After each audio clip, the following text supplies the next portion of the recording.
신실한 마음으로 우리 성전을 찾아주신 사랑하는 우리 이문동교회 성도 여러분 안녕하십니까? 네, 또 각 처소에서 예배드리시는 우리 성도 여러분 안녕하십니까? 저는 오늘 데살로니가의 믿음의 모본이라는 제목으로 함께 데살로니가 전서 1장 6절에서 8절의 말씀을 함께 연구하고자 합니다. 우리가 옛날 어떤 그런 교훈에도 사람 셋 중에 셋이 걸어가면 그 중에 한 명은 스승이라 이런 말이 있죠. 우리가 하나님 외에 그리스도 외에 어떤 본을 삼는 것이 좋지 못하다는 이야기를 하긴 하지만은 우리가 사람을 통해서 훌륭한 조언과 또 복을 다들 누리며 그렇게 살아가고 있습니다. 그래서 실은 정말 그리스도인이라면 남들에게 정말 본이 되는 그런 삶을 살아가는 것이 너무나 중요합니다.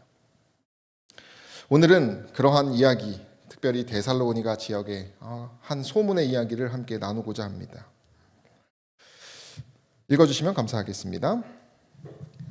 또 너희는 많은 환난 가운데서 성령의 기쁨으로 도를 받아 우리와 주를 본받은 자가 되었으니 그러므로 너희가 마게도냐와 아가야 모두 믿는 자의 본이 되었는지라. 주의 말씀이 너희에게로부터 마게도냐와 아가야에게만 들릴 뿐 아니라 하나님을 향하는 너희 믿음의 소문이 각처에 퍼짐으로 우리는 아무 말도 할 것이 없노라. 네, 여기 7절은 그러므로 정말 헬라어에서 이걸 정리하는 하나의 표현입니다.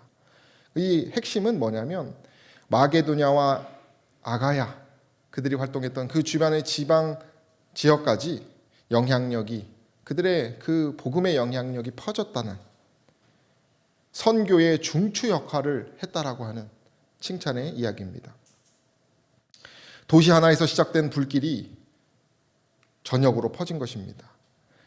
여기 데살로니가가 어디 있습니까? 여기 있습니다. 고린도가 이 아가야 지방의 그 수도입니다. 그러니까 데살로니가부터 시작된 마게도냐의 수도는 데살로니가고요. 여기서 시작된 복음이 이 전역을 휩쓴 것입니다. 영감의 글은 이렇게 얘기합니다. 읽어주세요. 데살로니가에 있는 많은 신자들은 우상을 버리고 사시고 참되신 하나님을 섬겼다. 그들은 많은 환난 가운데서 도를 받았고 그들의 마음은 성령의 기쁨으로 충만하였다. 사도는 주를 충실히 따름에 있어서 그들은 마게도냐와 아가야 모든 믿는 자의 본이 되었다고 선언하였다. 당시에 교회는 몇 교회 되지 않았습니다. 지금 저희 본부지구만 해도 교회가 몇 개입니까? 10개가 되죠. 그러나 바울 당시에는 빌립보, 베레아, 아테네, 고린도 크게 4개 정도에서 거기서 한두 개 정도 되는 교회 숫자밖에 되지 않았습니다. 그러나 그들의 본의 모습이 뭐였다는 것입니까? 다 삽시간에 들불처럼 퍼졌다는 것입니다. 여기가 바로 데살로니가의 지금의 모습이라고 합니다. 데살로니가인들은 구호 활동도 열심히 하고 또 본이 되는 그런 복음도 잘 전했습니다. 여기 보시면 항구가 잘 있을만 하겠죠, 그죠? 훌륭한 당시의 항구를 가지고 있고 도로가 잘 되어 있어서 북쪽으로도 잘 가게 되었고요.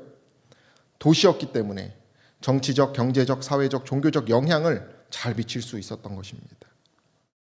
그러한 특성 때문에 그들의 그러한 소문이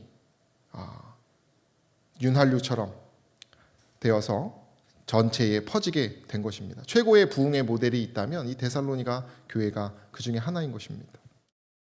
이렇게 지도에 보면 이 X 표시가 데살로니가 지역인데 여기서 전역으로 퍼진 것입니다.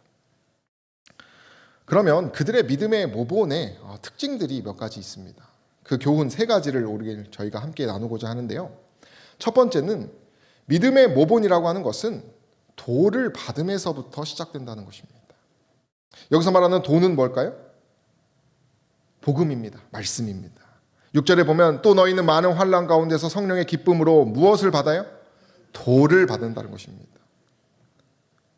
이 받다라는 의미는 호의적인 마음으로 귀를 기울여서 자신의 것으로 만드는 것을 말합니다.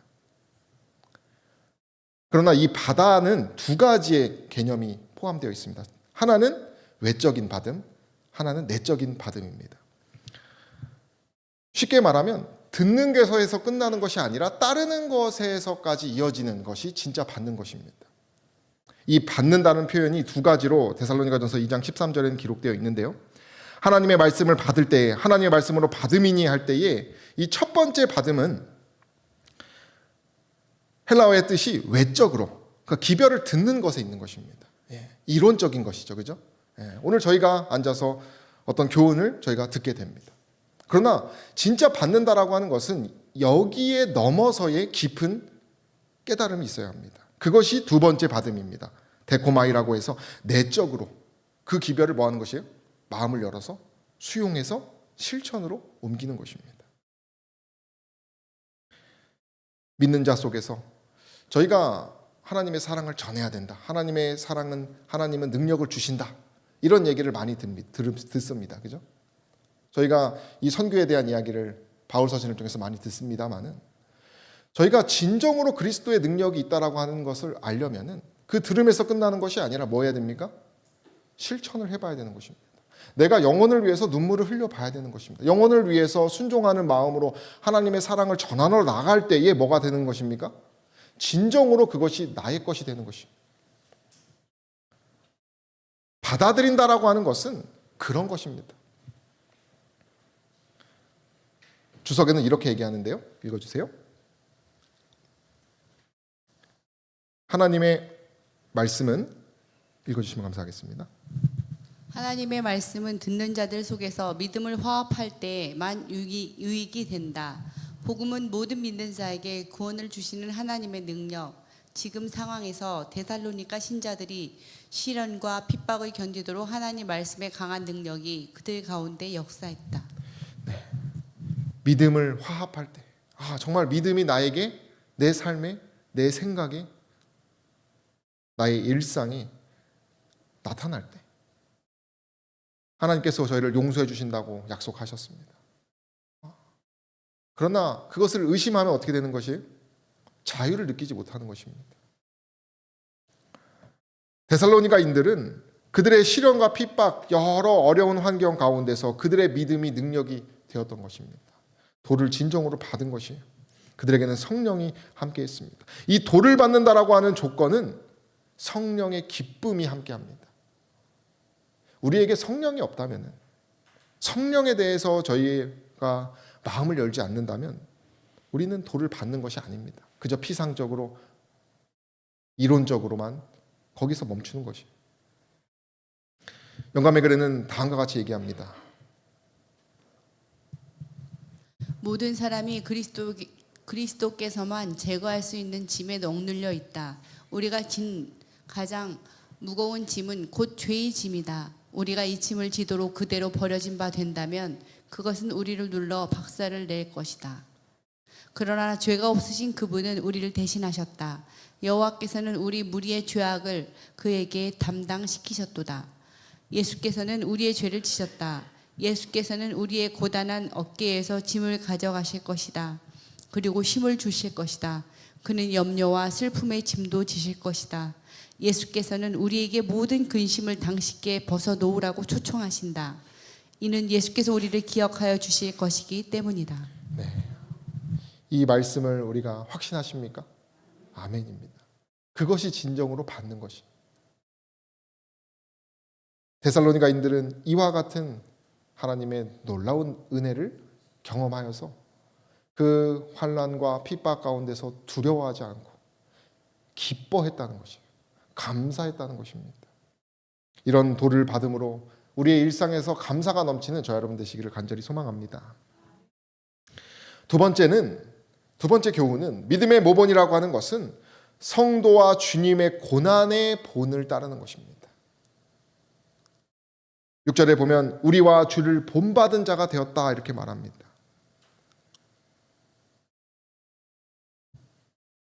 본받은 자라고 하는 것은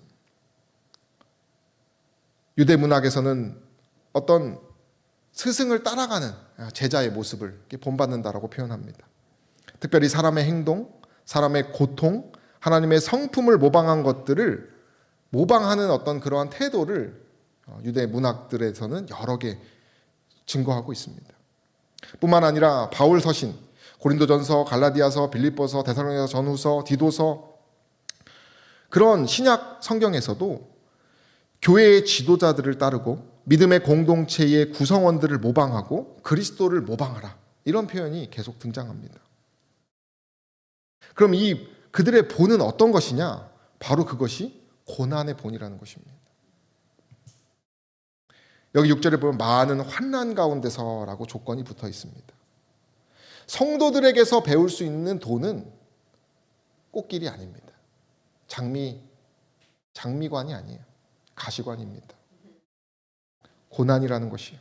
고난이라고 하는 것은 제자도의 구성 요소입니다. 주님께서 고난을 겪으셨듯이 그분을 따르는 자들은 무엇을 겪게 되는 것입니까? 고난을 겪는 것입니다. 다시 말하면 모본이라는 것은 고통스러운 고난의 길에 대한 깊은 이해를 가지는 것입니다. 그렇게 불행하게 산다는 개념이 아니라 이 고난에 대해서 재해석하고 이 고난에 대해서 새로운 힘을, 증거를 얻는다라고 하는 것이에요. 여러분들은 고난을 받으실 때 어떤 생각을 하십니까? 그것이 지금 바울은 뭐라고 말하는 것이 제자도라는 것입니다. 바울에게서 사명이 계속되는 동안 고난이라고 하는 것은 그의 친구와 같았습니다. 바울이 이 데살로니가 방문 전에 빌립보에서 극심한 박해를 받았어요. 막 그 경험을 받았기 때문에 이 데살로니가에서는 좀 쉬었어야 됩니다. 사람이라면. 그러나 현실은 어땠습니까? 그렇지 않았습니다. 대다수의 사람들이 반대했고 무시하고 악한 소문을 내면서 고소하면서 여기 말한 것처럼 고난과 능욕, 궁핍과 환난, 여러 환난, 너희에 잡는 모든 핍박과 환난, 이런 것들을 그가 경험했다라고 하는 것이에요. 이 본 받았다 해서 이 본은 어떤 형태를 찍어내는 점토 항아리를 만들 때 사용되는 본보기처럼 이렇게 되어 있다고 합니다. 그러나 이 본은 다시 말씀드리지만 이상적인 어떤 꽃길과 같은 교회라는 개념이 아닙니다. 이것은 교회가 하나님의 연단으로 인한 흔적을 갖게 되고 그러한 흔적들이 쌓여서 능력이 되는 그러한 본을 말하는 것이에요.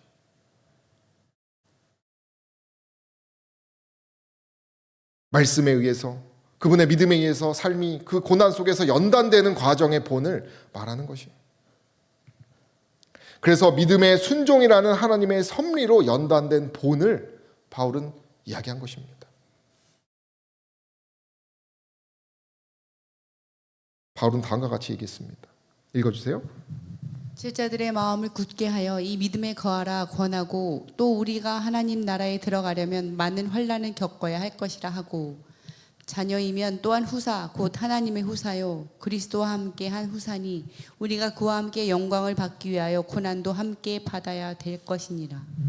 제자도의 근본이 무엇입니까? 환난과 고난을 받아야 한다는 것입니다.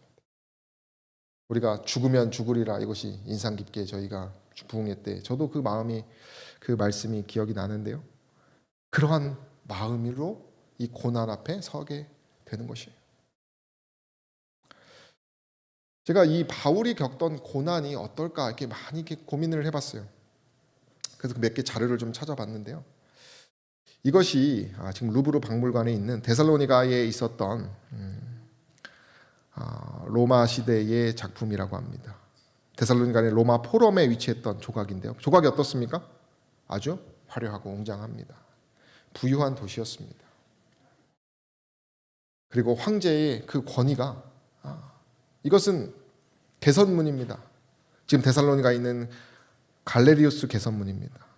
승리를 기념하는 어떤 그러한 영광의 어떤 그 황제의 영광, 그 도시의 어떤 권위가 강한 그런 도시 가운데서 바울은 불을 버리고 데살로니가인들은 불을 버리고 이와 반대되는 길로 불쾌한, 사람들이 불쾌히 여기는, 미련하게 여기는 그리스도라고 하는 도를 쫓아서 황제를 대항하는 그 반대하는 어떤 그 하나님의 도를 쫓아서 그들이 살았다는 것이, 그게 쉬웠을까요? 보이지 않는 믿음을 갖고 살아가는 것이었습니다.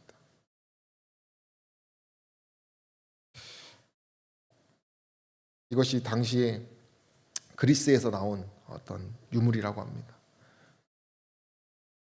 아주 화려하죠, 그죠? 그 도시가 어떠했다는 것을 느끼게 됩니까? 힘이 있었고 보통 동네가 아니라는 것이죠. 이러한 화려한 세상의 그 힘 앞에서 그 바울이 복음을 전하자 이런 어떤 돈을 버는 사람들이 돈을 못 벌게 돼서 결국은 그 쫓아냈다고 얘기를 해요.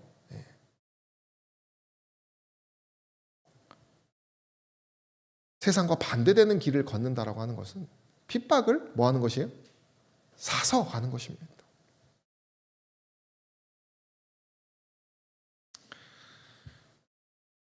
여기 보면 그리스도를 따르는 자들은 모두 무엇을 쓴다고 말합니까? 희생의 관을. 이것은 여러분 우리가 전도해 보면 압니다. 그죠? 우리가 하나님의 뜻으로 그 옳은 길을 걸으려고 하면 대번 느끼게 되실 것이에요.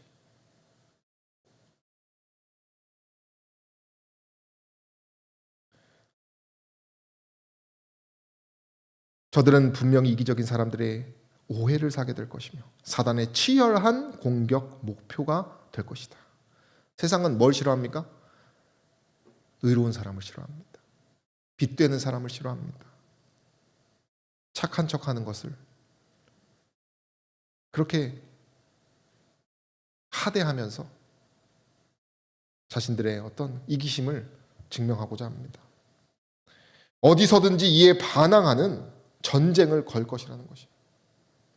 그래서 우리의 일상은 투쟁의 삶이 돼야 되는 것이에요. 그리고 그것을 피할 수가 없는 것입니다. 자, 여러분들의 일상이 만약에 전혀 이와 같지 않다면은 우리는 다른 뭔가 문제가 있을 수도 있다는 것이에요. 예수님께서는 우리 함께 해볼까요? 나는 마음이 온유하고 시작. 나는 마음이 온유하고 겸손하니 나의 멍에를 메고 내게 배우라. 그분의 멍에를 메라고 말합니다. 멍에가 무엇입니까? 이것이 짐 같은 것이에요. 그분의 고난에 동참하는 것. 그러나 이 고난에, 그분의 고난에 동참하는 것, 그분의 멍에를 메는 것은 세상의 멍에를 메는 것과는 다른 것입니다. 승리가 약속되어 있는 것이에요. 읽어주시면 감사하겠습니다. 그리스도의 영으로 젖어 있는 사람은 그리스도 안에 거한다. 그에게 다가오는 것은 무엇이든지 언제나 그의 곁에 계시는 구주로부터 온다. 주님의 허락이 없으면 어떤 것도 그에게 접촉될 수 없다. 우리의 모든 고생과 슬픔, 우리의 모든 시험과 시련, 우리의 모든 핍박과 공핍, 한말로 모든 것이 합동하여 선을 이루게 된다. 온갖 경험과 환경은 우리에게 유익한 것을 전달해주는 하나님의 사자들이다. 우리의 경험과 우리의 환경들이 어떠하든지 간에 그것이 다 무엇이라는 것이에요?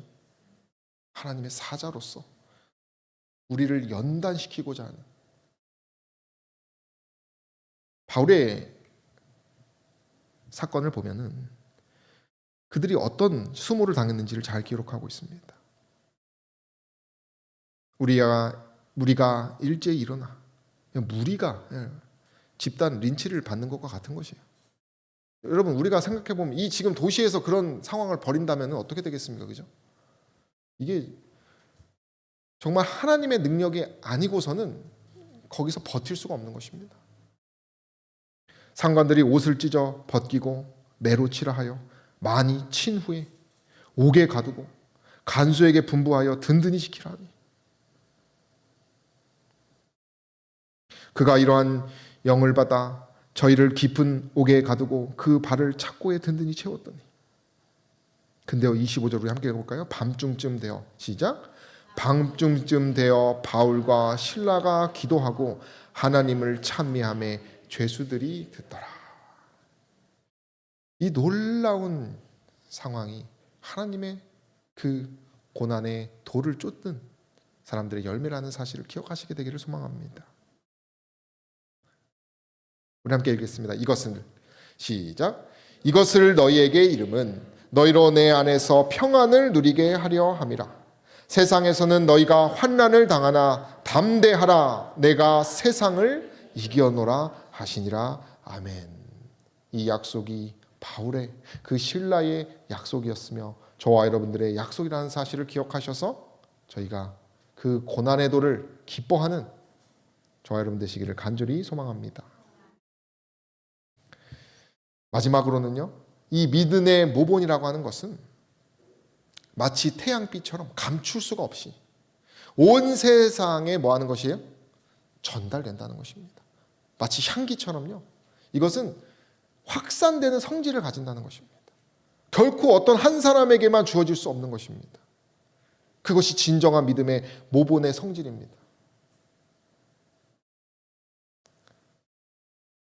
7절에 보면 그러므로 너희가 마게도냐와 아가야 모든 이것은 로마 전 지역을 얘기하는 것입니다. 그러나 이것은 오늘날 우리에게 적용했을 때 온 세상이라고 할 수 있겠어요. 마게도냐와 아가야에만 들릴 뿐 아니라 하나님을 향하는 너희 믿음의 소문이 각처에 퍼짐으로 이 주의 말씀은 복음을 말하는 것입니다.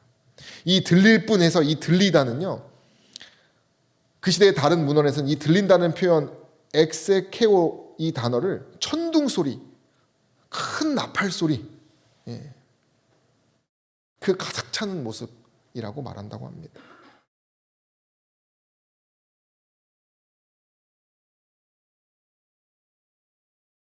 그들은 선교적 노력에 있어서 성공적인 모본을 보였습니다. 하나님의 그들의 말씀이 그들을 통한 하나님의 사랑이 이들 지역과 그 너머까지 퍼지게 된 것이에요. 여기 보면은 그들이 대부분 누구였을까요? 유대인이었을까요? 이방인이었을까요?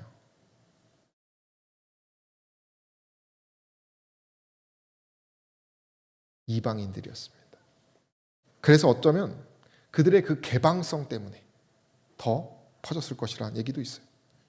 그들은 배우기를 갈망했고 삶의 급격한 변화도 마다 않고 우상과 그 여러 인기 있는 종교들, 세상의 사상들을 버리기에 충분했습니다.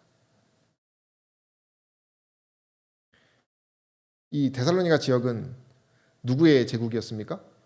알렉산더의 제국이었습니다. 그래서 이 데살로니가에서는 가면은 알렉산더 대왕 동상이 있다고 합니다. 이 동상이 알렉산더 대왕 동상이라고 합니다. 알렉산더 제국이 퍼졌을 때 이 퍼진 그 지역을 이렇게 말하는 것입니다. 마게도냐에서 퍼져나간 복음의 그 사건 200년 전에 알렉산더 제국이 그 표범과 네 날개를 가진 그 예언으로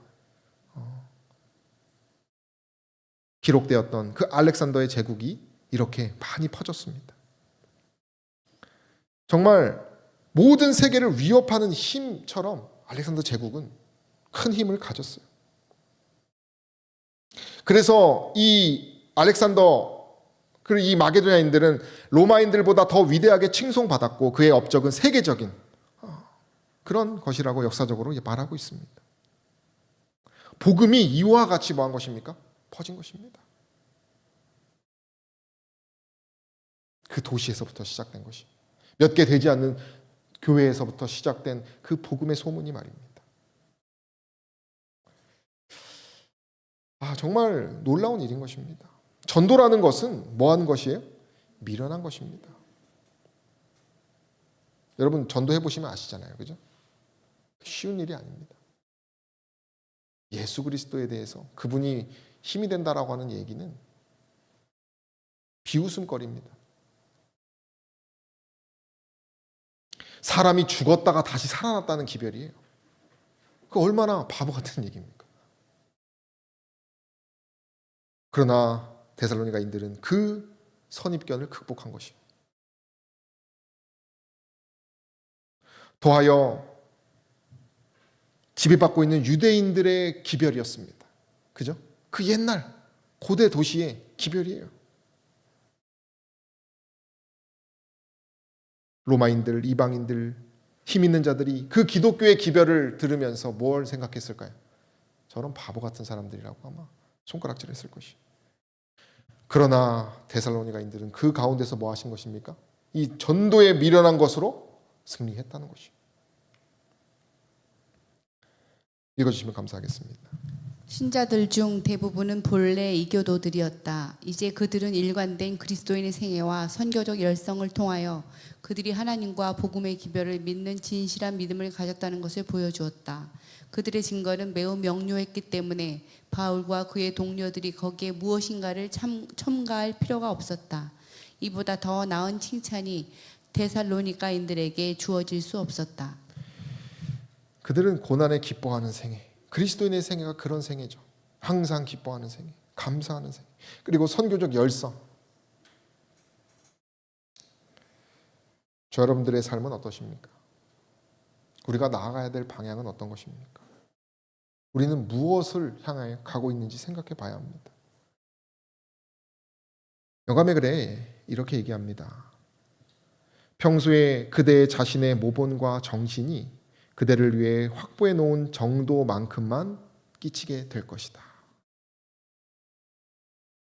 우리가 남들에게 복음을 전할 때에 뭐라는 것이에요? 우리가 평소에 가진 것만 줄 수 있다는 것이에요. 쉽게 말하면 저와 여러분들이 지금 이 순간 일상에서 우리의 매 순간에서 고난에 대해서 어떻게 대하고 있느냐가 관건이라는 것입니다. 여러분, 사람이 잘 나갈 때는요 감화가 되지 않습니다. 파리가 꼬이게 돼 있어요. 그러나 어디서 저력이 나오는 것입니까? 위기의 순간에. 그 사람이 가장 힘들 때, 가장 저력이 드러날 때는 언제예요? 그 환난과 핍박과 고난의 길을 그 장미의 관이 아닌 가시의 관을 쓰고 걸어갈 때 나타난다는 것이. 데살로니가인들은 거기서 뭐 하는 것입니까? 승리했다는 것이에요.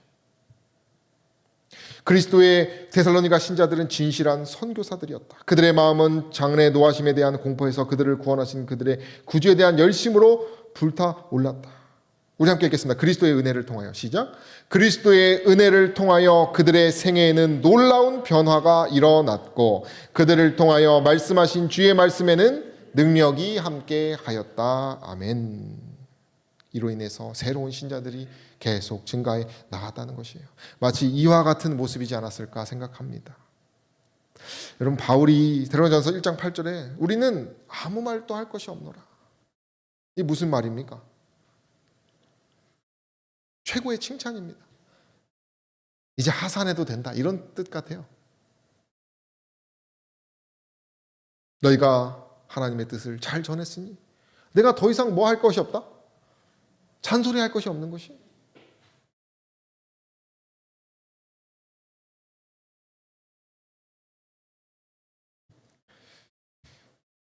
제가 이번 설교를 준비하면서 1991년도 데살로니가 교과가 있더라고요. 그걸 이제 보다가 뒤에 보니까 그 91년도에 이 데살로니가 지역이 이제 그리스잖아요. 예. 그리스 지역의 교회를 이렇게 우연히 이렇게 보게 되었습니다. 9개의 교회가 있고 300명 정도가 있어요. 그래서 오늘날 저희가 이제 뭐 대충 사이트 가면 이제 잘 나오거든요. 오늘날은 교회 수는 같더라고요. 예. 한 30년 지났지만은 그런 교인 수가 440명 정도 있다고 합니다. 그런데 그 밑에 이 그리스 데살로니가 지역에 복음이 전해진 역사가 기록되어 있더라고요. 1879년에 베르톨라라는 이탈리아의 재림 교인이 그리스에 가서 자신의 신앙을 전했다고 합니다. 1879년에요. 그리고 처음 회심한 신자는 에피리스 출신의 조지 브라카스라는 사람이라고 합니다. 그는 어떤 사람이냐면 술을 많이 마시고 담배를 피며 도박을 즐기던 사람이었다고 합니다. 그런 그가 성경을 구입해서 아내와 함께 읽다가 일요일을 지키는 교회를 갔다고 해요. 그러다가 안식일에 대한 기별을 듣게 됩니다. 그래서 그가 혼란 중에 있다가 이 안식일에 일하러 가던 도중에 이사야 58장 13절 14절의 말씀이 생각나서 그의 마음이 다시 교회로 돌아오게 되었다고 해요. 1902년에 그래서 그가 안식일을 지키기로 결심하고 그 이후에 3년 후에 아내가 침례를 받고요. 또 딸이 침례를 받고 그 이후에 1912년 한 10년 뒤에 3명의 신도들이 또 추가됐다고 합니다. 그렇게 시작된 교회가 오늘날 9개 교회요. 440명 정도의 데살로니가 우리 교회, 그리스도의 우리 교회라고 한다고 합니다. 참 손가락질 받을 만한 했던 그 술에 취하고 도박을 즐겨하는 그러한 사람에게서 뭐가 생기는 것입니까? 하나님의 도의 능력이 드러났다라고 하는 것입니다.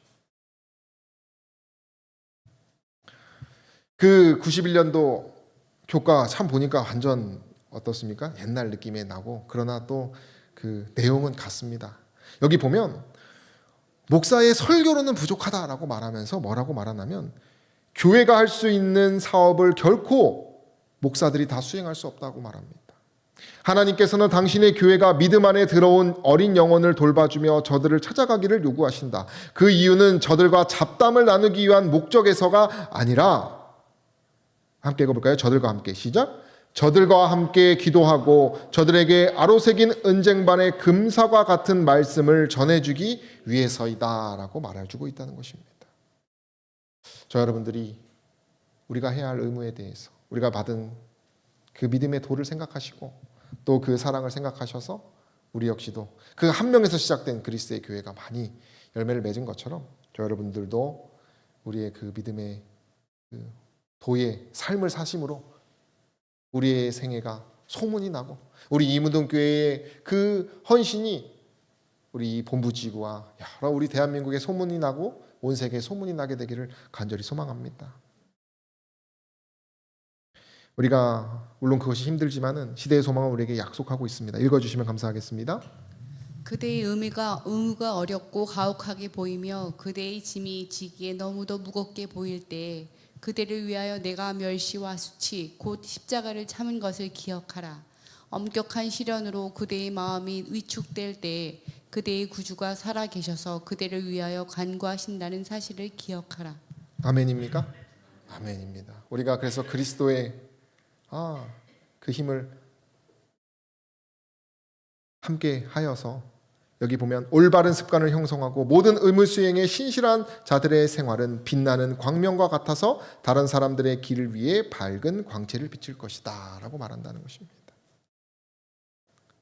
데살로니가 그 정말 화려한 도시였지만은 그 소수의 무리들이 복음을 받아들이고 복음이 승리했던 것처럼 저 여러분들의 삶에도 한 명부터 우리가 사랑하기로 결심하시고 또 나의 그 하루부터 주 앞에 정말 영광 돌리기에 부족함 없게 드리겠다는 결심을 하심으로써 우리의 삶에 그 여러 광채가 빛나는 저 여러분 되시기를 간절히 소망합니다.